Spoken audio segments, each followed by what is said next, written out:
Hello, John McConnon here with UpsideDownRealEstate.com.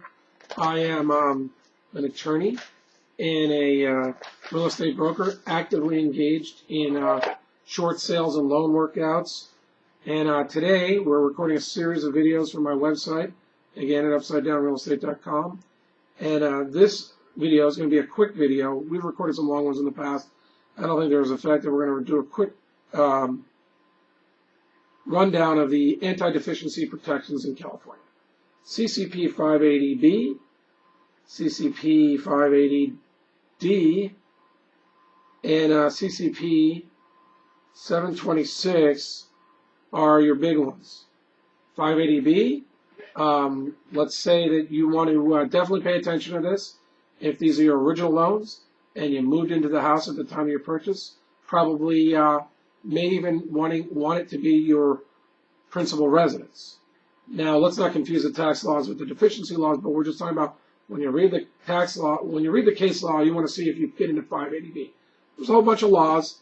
I think it's pretty clear that if you moved into it as your principal residence and these are your original loans, there's a good chance your original loans will be found to be non-recourse loans after a foreclosure.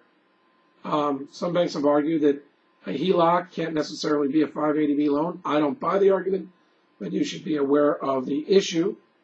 And another issue is that I've spoken with many people who third-party, so-called short sale negotiators, third-party negotiators, and they've informed clients, they've informed plenty of realtors that they don't have to worry about the language in the short sale approval letters from, say, Countrywide or B of A or some of these other lenders, because CCP 580B applies to make them non-recourse loans.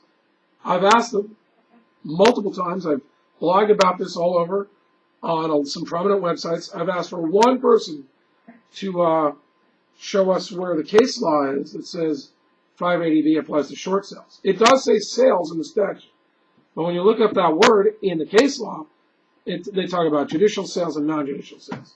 So whether it applies to short sales is something that someone's going to have to argue later. I don't see it in the case law. I like the argument. At times it might be a useful argument, but if you've got assets to protect or a future to protect, you've got to offset that future risk against what you're seeing today and whether there are some other options for you before you go ahead and do a short sale with the ambiguous paperwork some of the paperwork, like Countrywide's just said they reserve their right to collect the deficiency.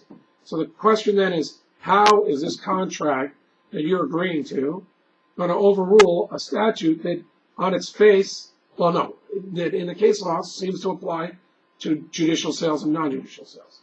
Just an issue. If you've got purchase money loans, you might want to consider what your options are before you go ahead and do short sale. Now, it's sort of the opposite for people that have two loans, and the second loan came at a later date or was refinanced, and the house is worth less than you owe on the first. Those people are sold out juniors of recourse loans, and if a foreclosure were to happen, the lender, the second lender, not always, but in many circumstances, will have a right to come after the borrower for the entire amount of the loan and maybe some costs too. So sometimes you might be willing to take ambiguous language in an approval letter.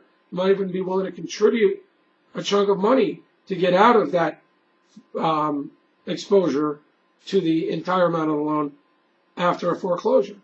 So basically, before you begin your short sale or any of your loan workouts, I think you should take a look at our anti-deficiency protections, understand 580B, 580D, 726, see how they apply to you, see if they, and when they apply. Do they just apply after foreclosure? Would they ever apply after a short sale? Will the writing in your short sale overrule the statutory framework that we have in California for anti-deficiency protection? Arguably, it does. And if someone tells you otherwise in writing, make sure you have it in writing. Make sure it's backed by malpractice insurance. Because I don't think a realtor's E&O, I have E&O and I have malpractice insurance. I would expect my E&O coverage to say, hey, that's a law side. That's not something a realtor can be talking to you about. When a realtor starts advising you on anti-deficiency legislation, I'm pretty sure the E&O carriers will say, hey, that's practicing law without a license. That's not being a realtor. So, shouldn't be that hard. If your property's worth anything, a realtor should be working with a lawyer anyway. But make sure you got a lawyer who's willing to sign a retainer agreement with you, saying he's going to represent you, and let him put his review of the law in writing for you. Thanks. Talk to you later. Once again, John McConnell for UpsideDownRealEstate.com.